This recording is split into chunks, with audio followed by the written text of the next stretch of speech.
So, hi everybody, it's Sam Adams here with you today. I am recording a podcast with the lovely Simone Vicente. How do I say your surname? Vincenzi. Vincenzi. Vincenzi, yes.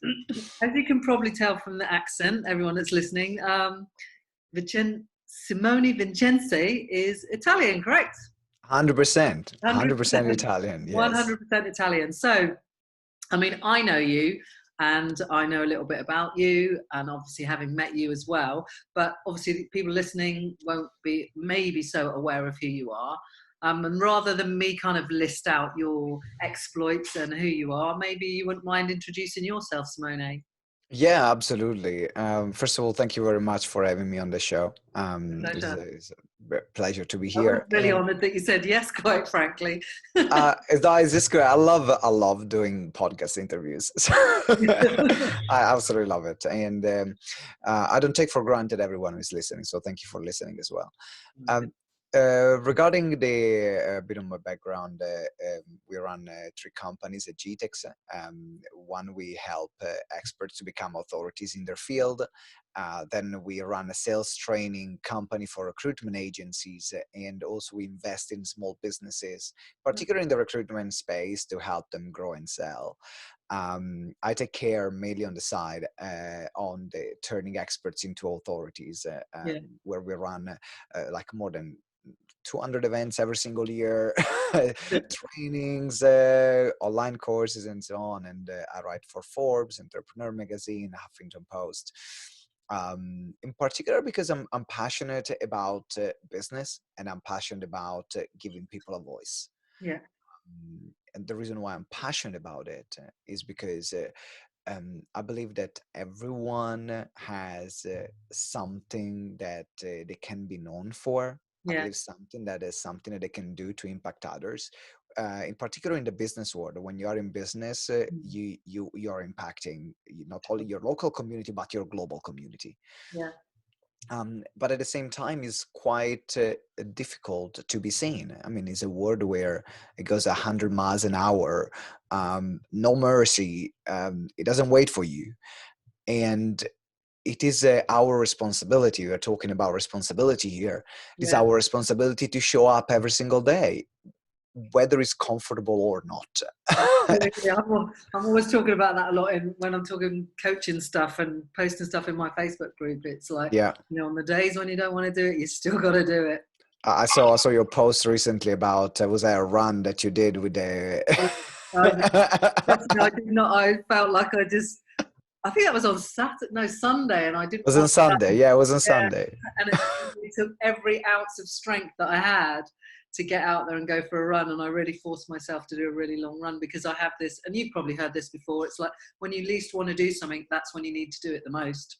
And that's kind of like one of my strap lines that I use, and so I knew I'd just have to get out. Walk in your talk right there. Well, you've got to. So you've got to do it even when you don't want to do it. So it's about taking that ownership, isn't it, and responsibility. Yeah, absolutely. So that's Simone Vincenzi. Did I say it right? Yeah, you did. Brilliant. Maybe, I mean, the podcast is called It Starts With You, and you kind of touched on it a little bit there. The reason the podcast is called that is because of my belief about us all taking responsibility for who we are, what we have in our life, what we've managed to attract and become.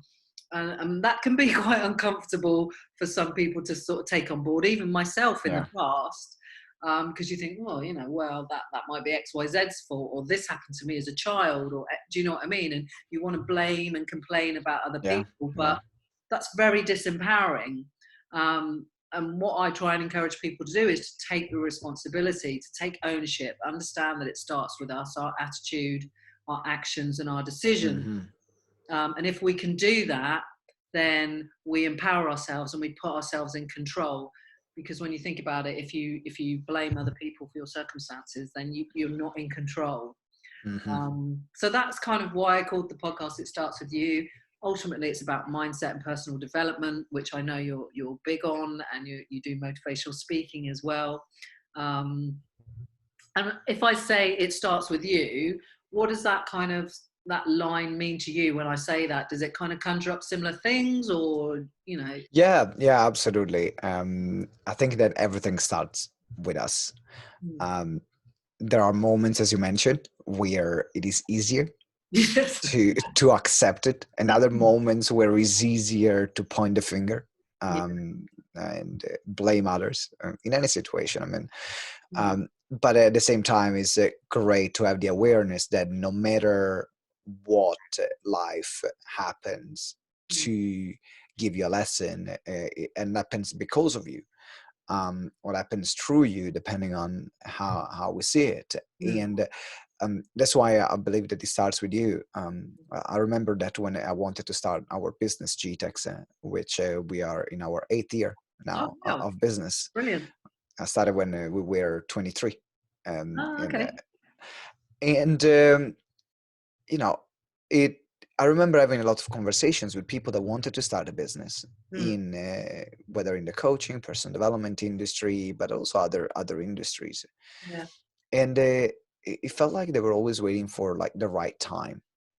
Yeah. And even in the conversation that I had with them, say, "But what are you going to do? Are you, you are too young. You don't have enough experience. You never run a business before.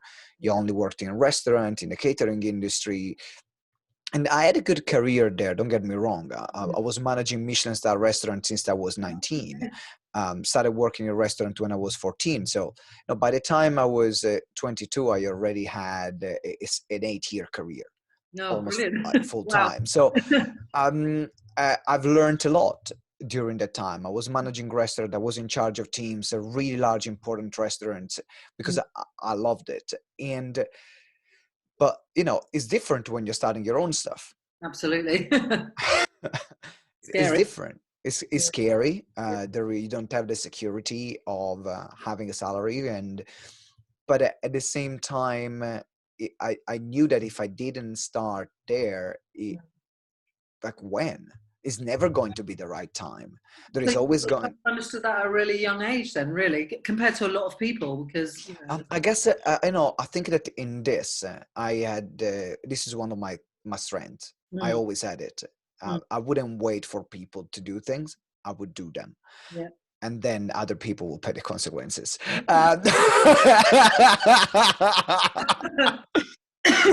But actually, I had to learn to tone this side of myself down. Right, okay. And I think that, in any personality, some people can hear, oh, well, but, you're lucky, you have this in you, you're a go-getter. Yeah, Yeah, remember, in everything, there is a yin and yang. absolutely. If you have too much of this, then you can just become a bulldozer Yeah. and crush everything in front of you. So I actually needed people around me Mm, that could tone down this side of myself or just give me another perspective. yeah. While if someone now is naturally a bit more, resistant of taking action, or a bit more thinks things through 100 times before doing something, then Yeah. they might need around them someone who said, you know, it's all right, just get it done. I like myself. So we will complement each other. That's the beauty of it. Yeah, absolutely. But I think, do you think, because obviously it sounds like you were like that from a very young age, which you just said you are. Was that something you developed through circumstance, or, how did that develop in you? Or do you think it was just, I was just born like that? I don't know. I think it's a mixture of both. Mm, I always had a very curious character. yeah. Um, so I think that for me, the action taking is more around curiosity. I'm Right. curious to learn something. I'm curious to do something. I'm curious to have a certain experience. Mm. Therefore, I put myself in that experience. And so that I had it from But you didn't like, have any of the fear base that, like, so many people, like, obviously with myself, with coaching and stuff like that, a lot of people are just so fearful of that unknown, of taking that risk. Do you know what I mean? It sounds like um, you're bothered about it depends on the situation. that. It depends on the situation, because there were situations where I wouldn't care less. Yeah. Like I have a very high fear threshold, Mm. which again can be a problem, because then I don't see the downside in things. Yeah.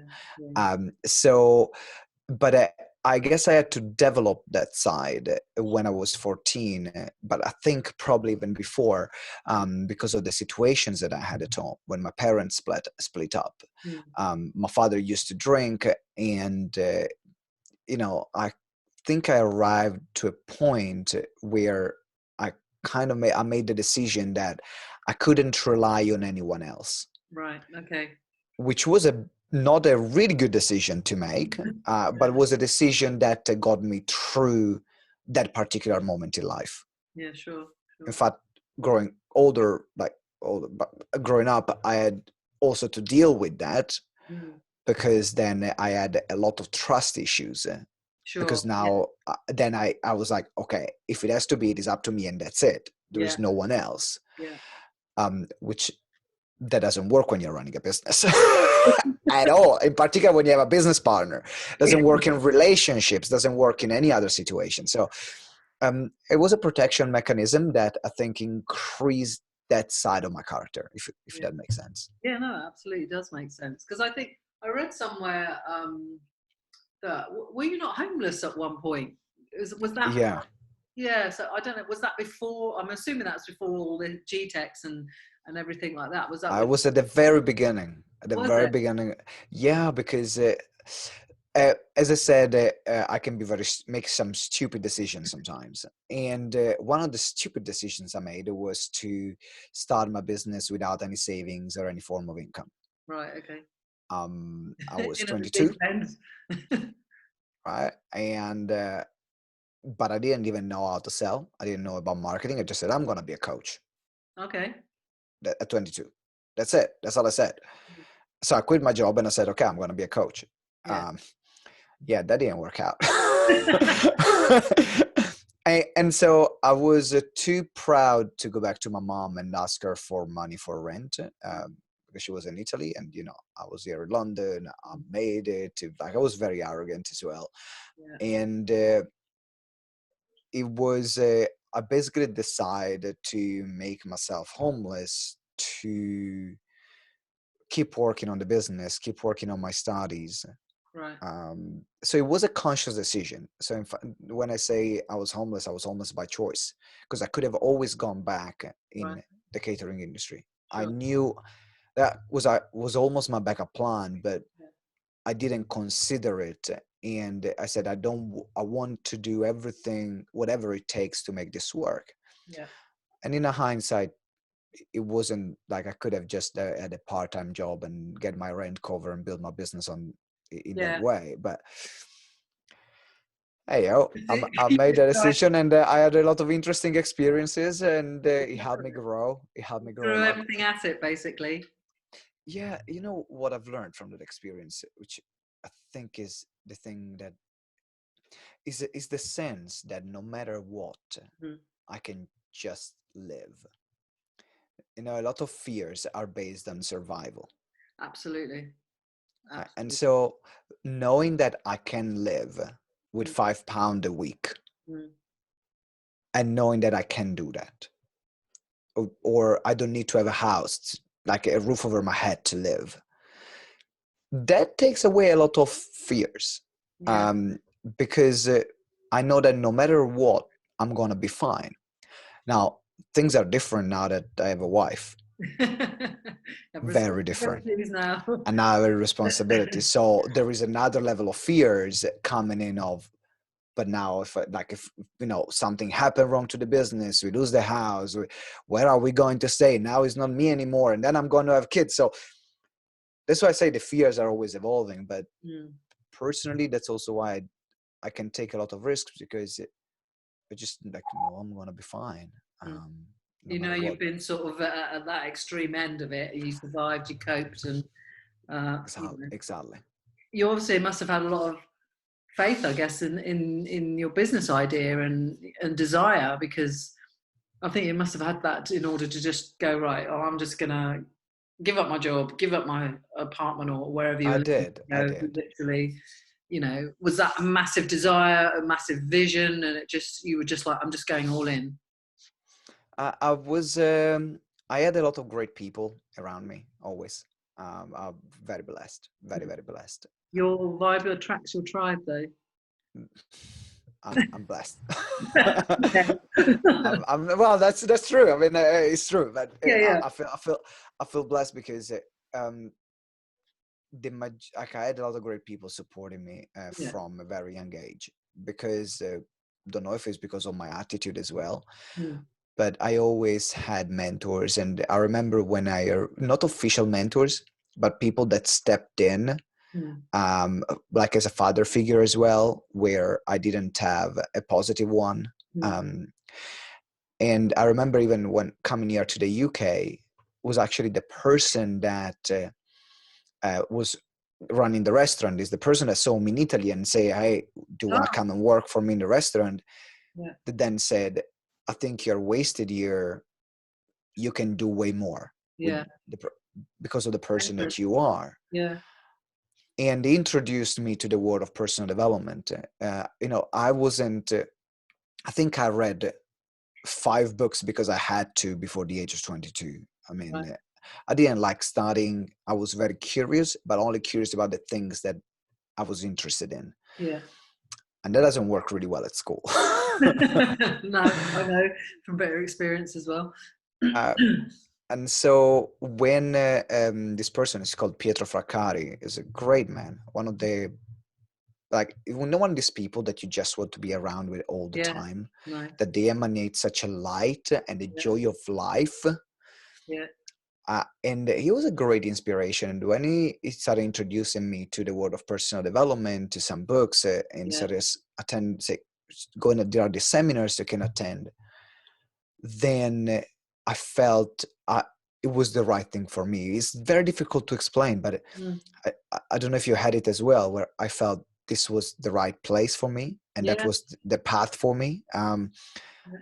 And so then that's why I decided to make this decision. And it was pretty drastic, but I knew that it was the right one. I don't know where, but I knew it was the right one. What was the first early, your first early exposure into personal development? What sort of books and was there speakers that you looked at or watched, or what was it that sort of sparked you, initially? So it was, if I can remember, I started, it was actually because of depression. Mm. I had a very light depression, I think, when I was 21, Mm. and I ended up going into counseling. Mm.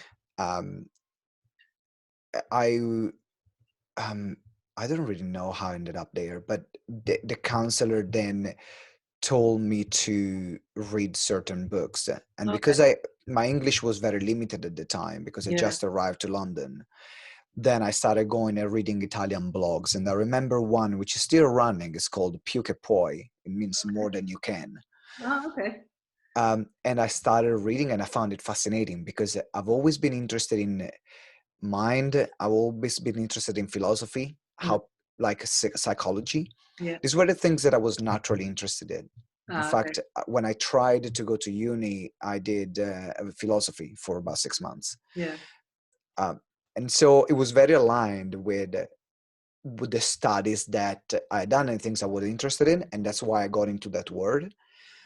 And then you search stuff on YouTube, Tony Robbins pops Yeah. up, Les Brown pops up, and next thing I know, I'm at Unleash the Power Within, and I'm Oh, signing up with a yeah, coaching. you've done that, have Yeah, you? You've done all of yeah. that. When I was 23, it was brilliant. Yeah. Yeah, Oh, 23 or 24. Yeah, was it life 23. changing? Would you say that was pivotal? It was life changing, Tony It Robbins? was. It was. What it gave me is a sense of possibility, Mm. um, Okay. and that's what I needed at the moment. Yeah. Probably if I go back again, I will get something different now. Yeah. But what was life changing for me was that sense of possibility of having a role model. Yeah. Um, and because that's what I didn't, it's not what I didn't have, is I'm always looking for another role model, Mm. to someone to inspire me to be more, Yeah. or to give more, or to do more. And in that scenario, that gave me that sense of possibility, and Mm. as well an incredible network, Yeah. because the people that I met through that event, even like 9 years ago, Mm. no, was that 7 years ago? 7, 8 years ago, they are still some of my best friends. And they're the people I'm doing business with now. So actually my business partner came from, so life-changing in many reasons. Yeah, I think the people that you meet at those kind of events are become some of you. I've got some good friends that I've met at events that I've attended in the last sort of 20 years, and you're on the same sort of page. Really, you're looking for the same thing. You're looking for that opportunity, that possibility, to be uplifted, whatever you want to get from it. So you do meet some, very like-minded people. So they are great for that, if nothing else. But I've never done Tony Robbins stuff. But yeah. So what? Obviously, so GTex now is 8 years old. And I think, when you're talking there about possibilities and you going to Tony Robbins, that sort of it made you think about, all the possibilities and the opportunities. And I think in some ways that's what you're doing now. You're offering people and giving people hope and possibilities, and knowing that they can do more and be more and become more. Would that be fair to say? Is that sort of? It's true. Absolutely. It is something that I strongly believe in. Yeah. I started actually my first speaking gigs were in schools. Okay. So I do the best I can to being a role model. That's how I live my life. Yeah. So what bar can I set? And it's more for myself because I'm very competitive. Okay. But I know that by setting the bar, other people will be inspired by it. And at the same time, it feels great. It just makes me really happy to see people's results and to support others. I think that it's part of me. I'm happy when other people are happy. And I get that totally. I mean, I'm the same with coaching clients. If they get a win, I'm just super. That's my day. Like, you made my day now. Your win made my day. Yeah, exactly. It's just like, it's not about me, it's about them. And if they get a result, or they get a new contract, or whatever it is they're doing, or it's just, I totally get that 100%. It's just, that feeling is just incredible to see other people win. And get a result is just amazing, because how the struggles they've been through and what they've had to go through to get to it. And I just absolutely love that. Sometimes I say to him, I said, I think I want it more for you than you want it for yourself. So true. And for me, it's like the money is nice. I do this for the money because I'm running a business. Sure. I think that there is a lot of people back in this industry say, no, I'm not doing this for the money. I'm like, well, that's why you're not making any. Because if you're running a business, you're doing it also for the money. Of course. But the problem is when you do it just for the money. Yeah. And that is that's the end goal. Because I love I play basketball. One of my biggest influencer people that set the bar for me in life is Kobe Bryant, which died recently.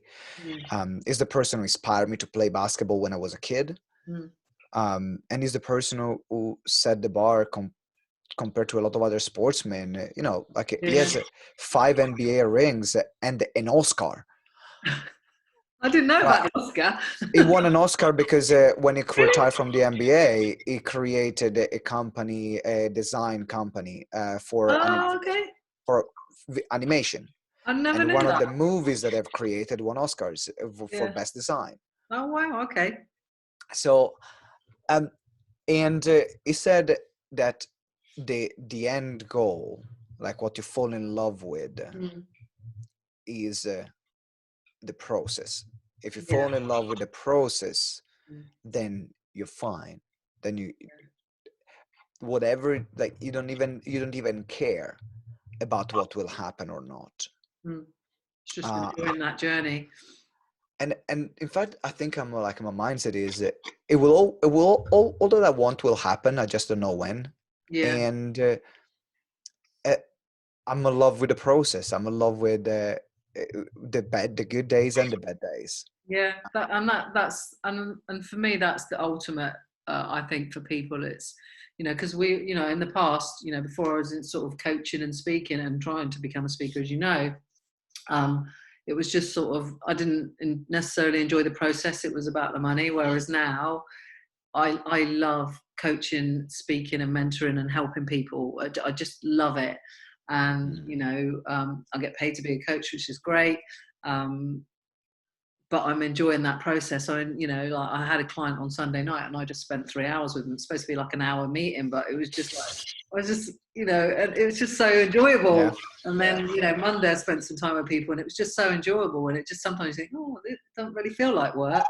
And that's how it should be. You love it so much. It doesn't really feel like work. You're just doing that process and enjoying it. But you're in business, so you have to get paid for it. But I think it took me a long time to get to that point of really understanding that, if I'm brutally honest. But I think you kind of sort of advocate for people trying to find, what they're passionate about, what they're good at, and bringing the best out of them, bringing the best out of that from them, if that makes sense. It makes sense. And I think as well, there is nothing wrong in doing stuff that you love for free. Because for the first 3.5 years of not even GTex, but from my coaching, I think probably even 4 years, either I charged very little or I charged nothing. Yeah. But at the same time, I only had to learn. And the thing about a lot of people even either joining this industry or any other industry is that they would expect immediately, like, oh, I want to get it. I start my new business, and it's something which is a completely different field from the one that I was working with before. And now I'm expecting someone to pay me a lot of money. Yeah.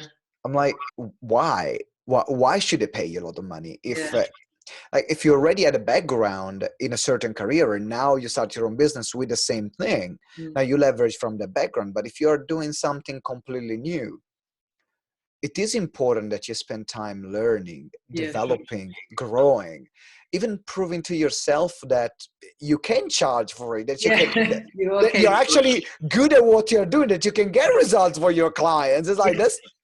Yeah, absolutely. Yeah. I mean, when I was first coaching, I didn't charge any money, and then it was hardly any money. Yeah, so I totally get that. A lot of us start in that way, and I did that way, and I think even it is wrong. And then you arrive to a point where you know your value, where you know what you're going to bring, and it doesn't become a problem to say, "Oh, let's work together." It's £3,000, and the more you give and the more results you have, then it doesn't become a problem to say, now it's £10,000, now it's 20,000. Now I'm taking a percentage of your business if you want to work with me. I'm like, but it grows. Yeah. But I think because I deal with a lot of small business owners and sort of solopreneurs and entrepreneurs, and I think some do struggle with that. Even myself have struggled with that, charging more. And it comes from confidence of your abilities and in the value in what you're offering. But I think not naturally, but some people they just really just struggle with, putting their prices up and charging more money. I think I'm at a point of that with my coaching. I had a client who wants to renew with me. And we were talking about prices and paying up front, being brutally honest. I was like, well, if you pay it all up front, you can get a discount. Otherwise it's that. And she was like, well, I just think it's too cheap anyway. It's like, okay, so that's me. I've got to think, well, am I worth more? That's about me owning my own shit and, valuing what I do and being confident in my ability to deliver a product. I think that the feeling never goes away. Yeah. It evolves. It's almost like we have a bracket, so like an elastic band that expands. Yeah. Because can I go in as well and charge more? Yes, I can. Why don't I do that? Well, because inside might not believe, okay, I can actually, people would pay for it or charge more, or maybe I'm just comfortable in the way I charge and say, actually, that's enough. Yeah. But then when we go back to the drawing board. You know, I think we look at the charging dilemma in two different angles. One is the self-worth and the mindset Yeah, that we absolutely. have, right? That's why the work that you do is really important, because you know, if you believe more in yourself, then you charge more. Yeah, It's absolutely. natural. And you It's just sit with natural. that and you're good with that. And it's like, hey, But then on the other side, you got to have the results to back this up, mm, not only for yourself, but also for the client in front of you, yeah. to see the returns that they're going to have. Mm. And so is it, there are multiple factors Yeah, that contribute. Like, there is the market. Are there going to be people in your area that are going to pay for it? So then now we are going into the business side. But if your self-worth, it starts with the mindset and the self-worth. absolutely. Yeah, That's absolutely. where it starts from. It's all mindset. But yeah, totally. And I know that's, even for me, that's something that I've got to work on personally a little bit more. Um, yeah, absolutely. It's all the mindset stuff. So obviously GTex is like 8 years old, as you say. You've helped a whole bunch of people. What's because like I said, I think some people that listen to the podcast are sort of maybe like, have a business and uh, on the side, and have got a job, but they're Mhm. trying to create a business on the side and grow it. Now I know you didn't necessarily do that, because you just jumped ship and just went all in. But I think I do speak to a lot of people that do are kind of got a little side hustle that they eventually want to become their main Yeah, game. yeah, And I mean, as a business owner, as an entrepreneur, what sort of would you say sort of are some of yeah. the key skills that they need to perhaps embrace in going forward and trying to have the life that they want and the business that they want? If you want to start a business, two main skills. And Mm, I was glad to a person, which was a very early mentor of mine, Patrick M. Powers. mm. Um, and he said, if you want to be in business, you got to learn two really important skills: marketing and sales. Okay. Yeah. Because marketing is the ability to generate clients, sale is the ability to sell the Mm, thing that you have. yeah. And no matter where you are in business, no matter if naturally you're gifted at that or you're not, if Mm, you want to have a business, you got to learn these two skills. Some people might be easier, some people might be more difficult, but you can't have a business on your own if you don't know about marketing and sales. yeah. And some people will say, well, but I can hire a team, a marketing team or a sales team. Yeah. But if you can direct them because you don't know what you're looking for, Mm, then now you are at the mercy of your team. yeah. Which means the moment your team leaves, the moment a person leaves, the moment, then your business falls apart. Yeah. So at least the basics of marketing and sales, they need to be like your main focus. If you're already good at it, if it's more natural, or you're at a sales job, great. If not, get a sales job to learn. Like, there are one of the things I did to learn selling, because I was rubbish. I was rubbish at selling. I was feeling very uncomfortable and I didn't know what to do. I had a likable personality, Yeah. but that's it. Like, closing a deal, Can do I it. would just be like likable and that's it. Yeah. Um, and I remember I took this sales role that for 6 months, and I lasted 6 months. I didn't want to do it anymore. I was done. Mm. But it was a charity, like selling charity subscriptions door to Yeah, yeah. door. Tough gig. Tough gig. I'm like, but in my mind, I said, if I can do this, I can sell anything. Yeah. And I remember I joined this company and we were selling charities, like door after door, like Yeah. slammed in your face, people swearing at you. And then along the way, you meet some nice people, have a conversation with you, but they will not sign up. Yeah. And our conversion there, that's also when you talk about volume, because Yeah. we had to knock about 150 doors and look for, on the top end, 3 conversions. Wow. So 3 conversion over 150 doors knocked. Wow. Now, most of the time it will happen, you knock 150, you get 1 or 0. And even after the first 2 months, I got promoted team leader there because I was good with people, but I wasn't reaching my targets. Right.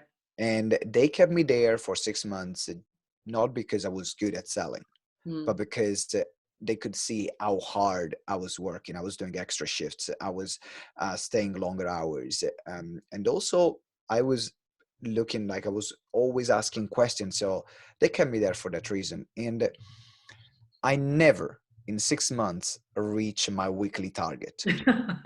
So I reached my daily target a couple of times, but my Yeah. weekly target never in 6 months. Yeah.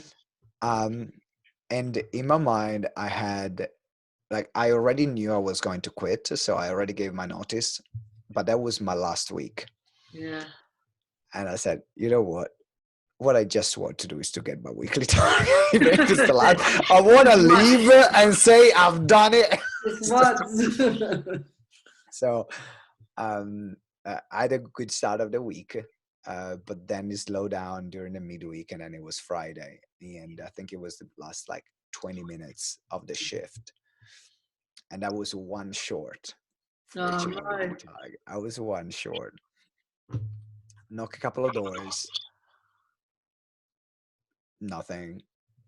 The shift finished, and then I see another door, like there is a light. I said, no, you know what, guys, like, you wait here. I'm just gonna knock that last door. I knocked that last door, and we were working for Macmillan Cancer Support, which they're incredible work. They have a brilliant reputation, so it will make our job really easy to tell to people. And in that house, unfortunately, we met two sisters that they lost their mom just a few months before Yeah. because of cancer, but they had a Macmillan nurse in their house. Yeah. And they were talking about setting up charities, setting up donations and so on, but they haven't done it yet.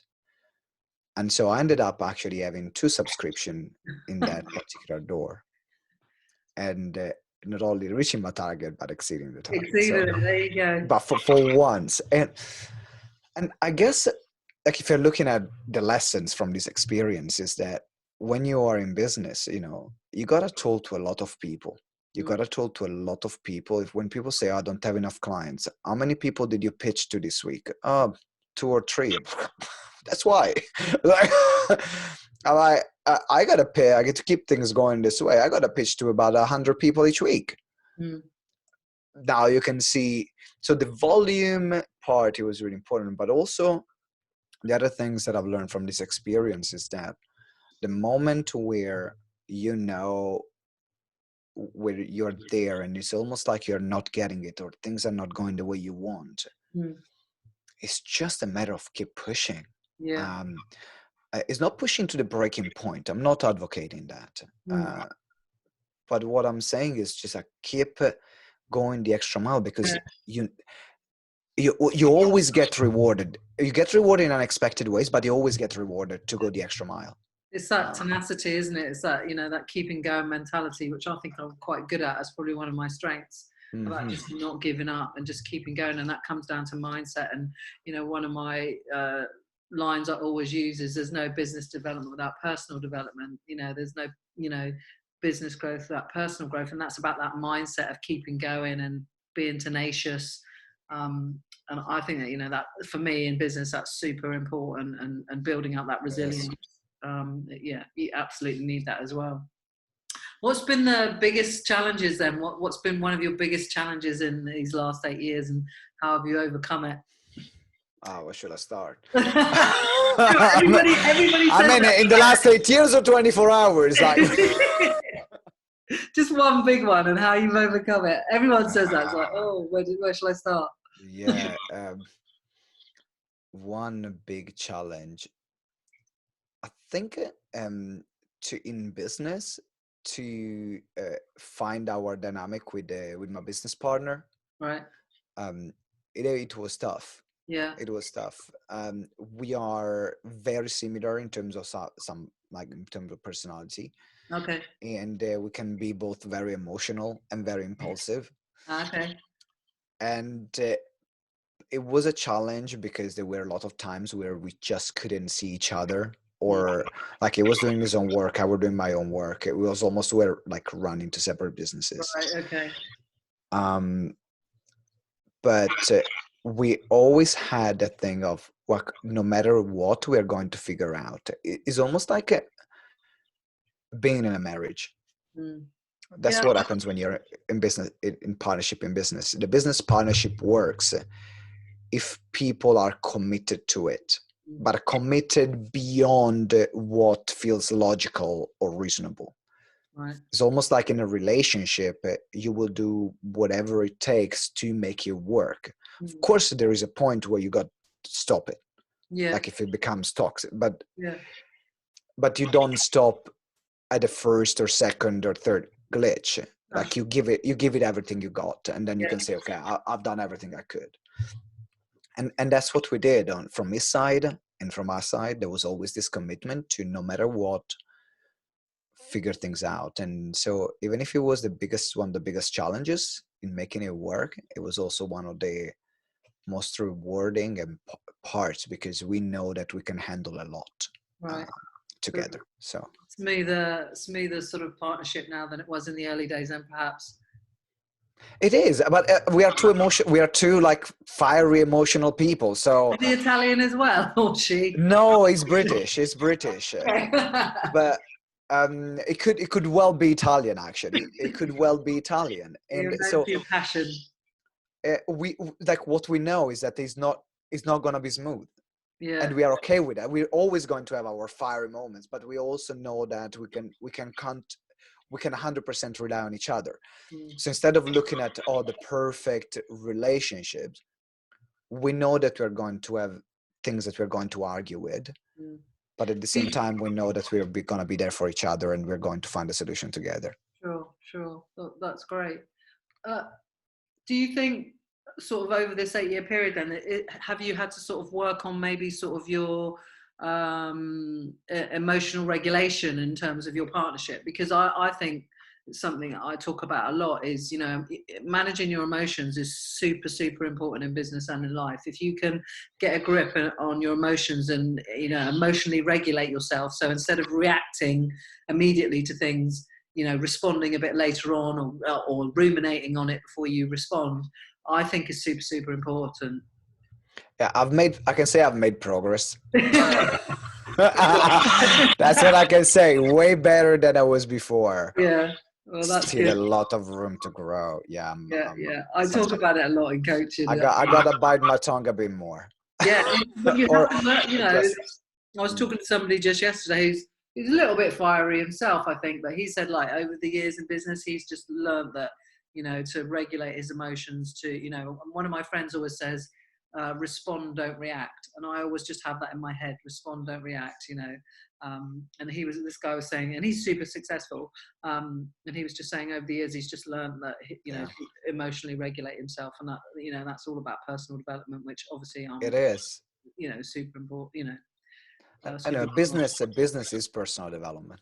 It is, Like, absolutely. probably business is like the biggest personal development course you will ever take. Absolutely. And that's my angle that I go in with everybody.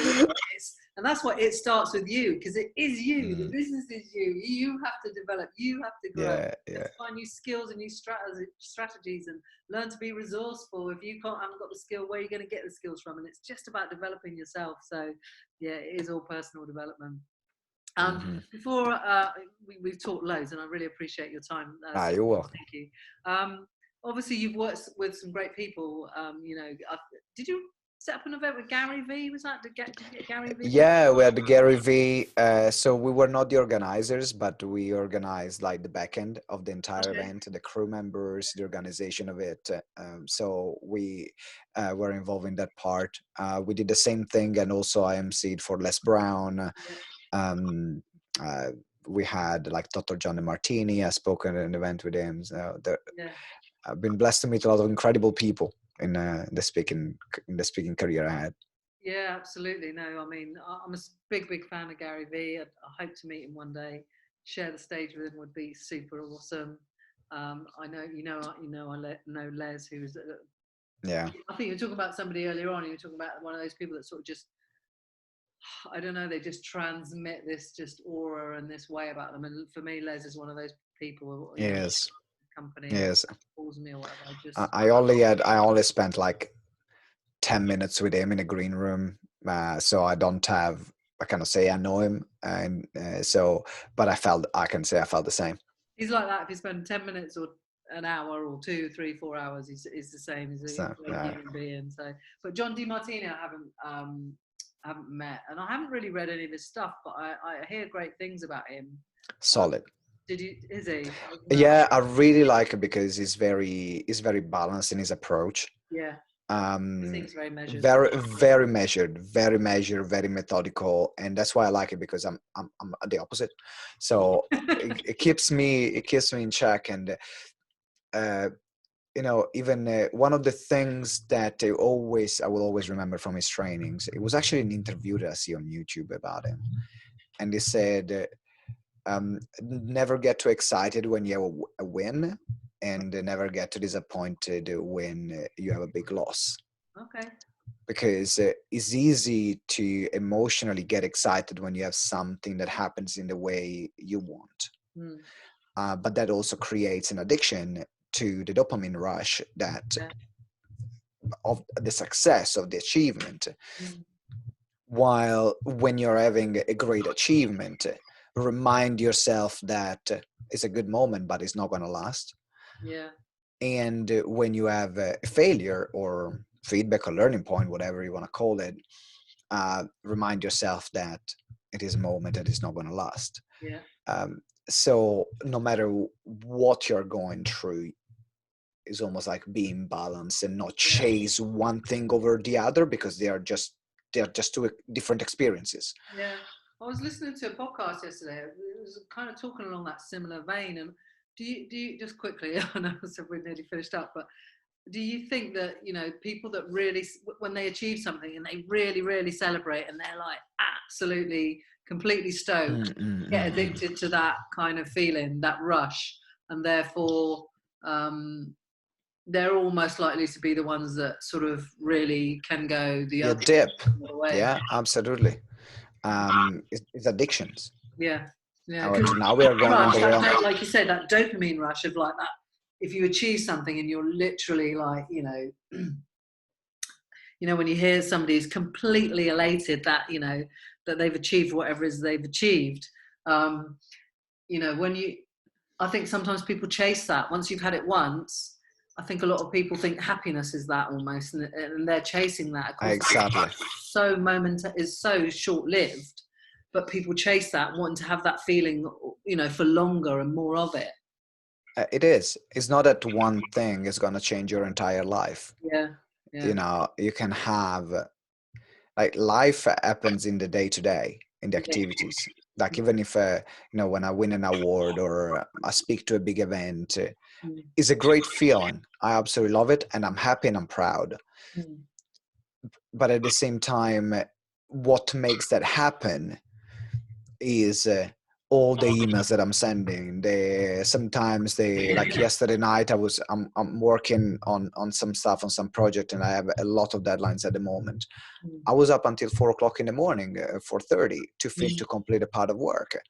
And so, but that's what a dream is. Yeah. And for me, that's part of my dream.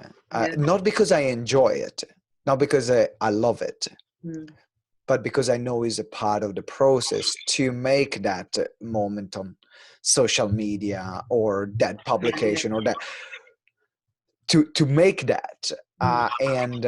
So if people can have that attitude towards success, where they're looking more at being happy in what they're doing and being passionate about what they're doing, and be willing to do things even that they don't enjoy doing for the greater good and for the greater results, then, like, you're already successful. You don't need anything else. It's something I've been focusing on a lot more in recent years, of you know, the happiness journey, as it were, rather than pursuing happiness and chasing it all the time. It's about being happy whilst you're pursuing other things and goals and dreams. So yeah. Have you read the Surrender Experiment? No, I haven't. No. Oh, you will love it. Oh, I'll have to write that down. Michael A. Singer. The surrender experiment, the story of this CEO that built this like 300 million plus company, Yeah. but in a very interesting way. Like it talks about all the things that happened along the way and how he surrendered to every single thing that was on his path. And fascinating. Changed the way I see things. Maybe the listeners will check it out as well. So we always like a book recommendation. Maybe I should start doing that as one of my questions. Book recommendations. Okay, thank you, Simone. So before I won't ask you any more questions, but I want to ask you a couple of cheeky questions. We just have a few little cheeky questions at the end. All right. I'd like to do just to end on a light-hearted note. So what 4 things can't you live without? You can't say water or air, because we all need that. 4 things. 4 things. Okay. Well, my wife, hummus, chocolate. Really? Yeah. Well, I can. Okay. Let me change chocolate for my MacBook and basketball. Basketball. That's a good one. I knew that'd be in there. Okay. What 4 goals do you want to achieve by the end of this year? 4 goals. So one is on a personal level is to buy a house, because that's something I want to me and my wife doing. Another one to play more than 15 minutes a game on my basketball team. Okay. Because at the moment I play about like 1 minute or sometimes 30 seconds. You come on at the end. Right. Yeah, I'm the one that comes out at the end when we are either winning by 30 or losing by 30. So just so I don't mess things up. Yeah. And then, well, we wanted to work with more than 500 people this year. Like more than getting more an additional 500 clients. You mean? Yeah, an additional 500 clients. Yeah. We're on track for that based on what we are the way it started, probably even exceeding it. And one more.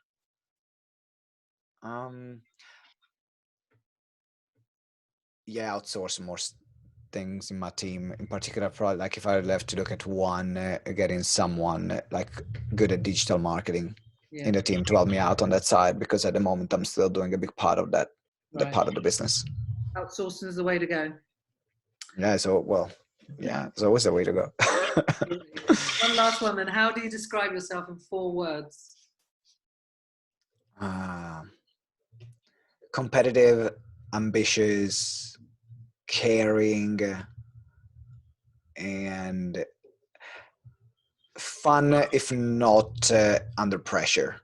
I think we're all like that. We can all be fun when we're not stressed and under pressure.